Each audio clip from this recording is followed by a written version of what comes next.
It's time to take a look at stories making the headlines in Nigerian newspapers. Joining me via Skype is CEO, chronicler and associates, Akin Fatunke. Good morning and thank you for joining us. Good morning, Veronica, and good morning, Nigeria. All right, let's head straight to the papers now. And I begin with the Daily Times. Chief of Staff asks Buhari's assistant, "I am not to be heard." Gambari says he will provide Mr. President with best advice to ensure the presidency runs smoothly. We move now to the News Direct. COVID-19, the Presidential Task Force condemns recycling, sharing of face masks. And on the front page of the blueprint, after unveiling Gambari speaks, "I am not to be heard as Chief of Staff, says Buhari needs my competence, loyalty and support. Declares, I don't report to the nation." And on the front page of the Leadership newspaper, federal government okays cut-off 2020 budget to 10.52 trillion naira. Pegs crude oil benchmark at $25 per barrel. okays 47 billion naira for power sector. We'll be looking at that shortly. And then we move to the front page of the Daily Trust. Buhari's Chief of Staff, friends, colleagues set agenda for Gambari.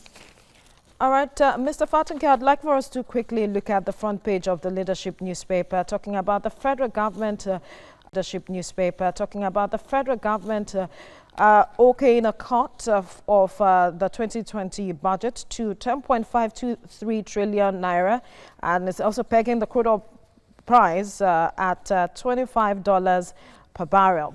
I wonder what you make of this move, especially its implications on the budget performance.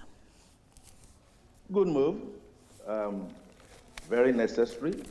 And whether the assumptions that has been set as to the $25 bench price is going to be okay or not, time will tell in the immediate term.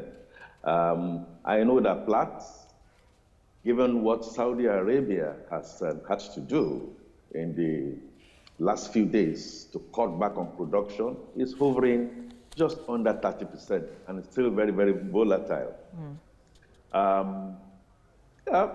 The medium-term expenditure framework is being drastically cut, which is also very, very, very welcome. I think it's a move in the right direction. All things being equal, the aspect of it that just icks me a lot, even though it's minuscule, is government spending. The government spending still looks to me, in relative terms, to be on the high side. I think we need to cut that coat more according to our cloth. And what has happened, it's okay, it's little, right direction, but I think we can still do better, yes. The government is also looking at financing the budget by domestic and foreign borrowing, which has generated some concern for a lot of persons, especially with regards to our debt profile. I wonder if this is also a concern for you. Oh, naturally, additional borrowing in a situation where I have personally not been satisfied with the accountability in terms of our ability to repay, naturally will give me concern. And in any case, like economics, die-hard economics will tell you, it's not so much in the borrowing, but in what that borrowing is going to be applied for. I'm yet to see that the chunk of this borrowing that is going to come from domestic debt, which all things being equal looks okay, it's not going to be used to fund recurrent government bloated budgets, so to speak, the National Assembly, and the way they have put themselves into the reckoning of what to buy and not what to buy, the spate of the number of aids that we have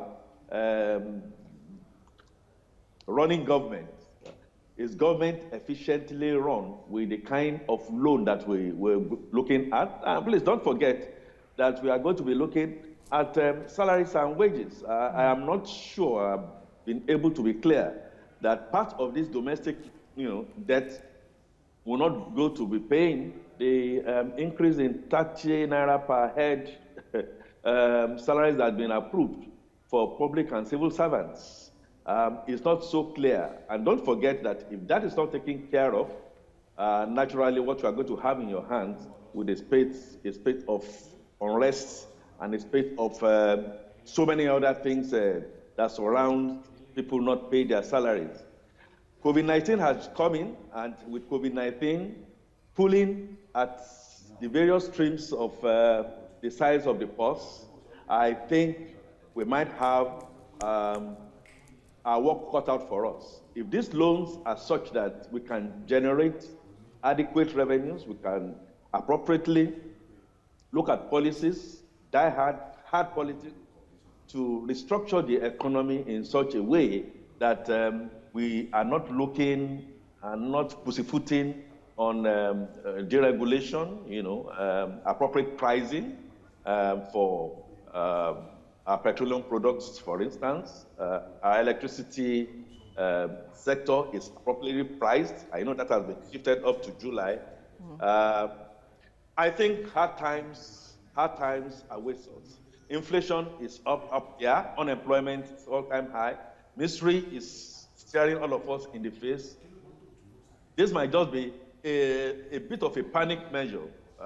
If we don't think through and measure our data, we will not be able to manage even the loans that we think we are going to take. But what options are available to government if, with all you have said, are there options available to government to actually deal with the situation on the ground, considering that we didn't get debt relief from the IMF? Well, that tells you that we are in a war room situation. Right from the top, we need to get back to basics. We need to begin to tell ourselves the basic truths that we cannot continue what we used to do, how we used to do things. We need accountability. We need situations where leadership is by example. The leadership has to really come from the top. Somebody has to continue to communicate and tell the truth about the situation. There is no need for us to begin to now put this within the precincts of politics, which I think always want to be seen as doing right. We need to cut down right from top and let the citizens see that this is practically done, right from the top, I said. And the real point should be made from the presidency. Mr. President has to come out and address this dire situation that we found, explain more in deep details. I'm not saying the ministers or cannot do that, but we need to see that happening, see that being done. You asked me for what other options. Best option is the low-hanging fruits. Let's lead by example. It should be more of do as I do and not do as I say. The National Assembly should do more of what I do and I am seeing done than what I say. Everybody is hurting. We should not be hurting downstream, and then upstream out there, we are seeing people living as if just nothing has happened. And then, of course, fiscal responsibility is such that the states and local governments have to come out now, and we begin to see even the little trickles that is coming to them. All right. What are they doing with it? All right, Akin Fatunke, we'll leave the conversation here. Thank you for speaking with us.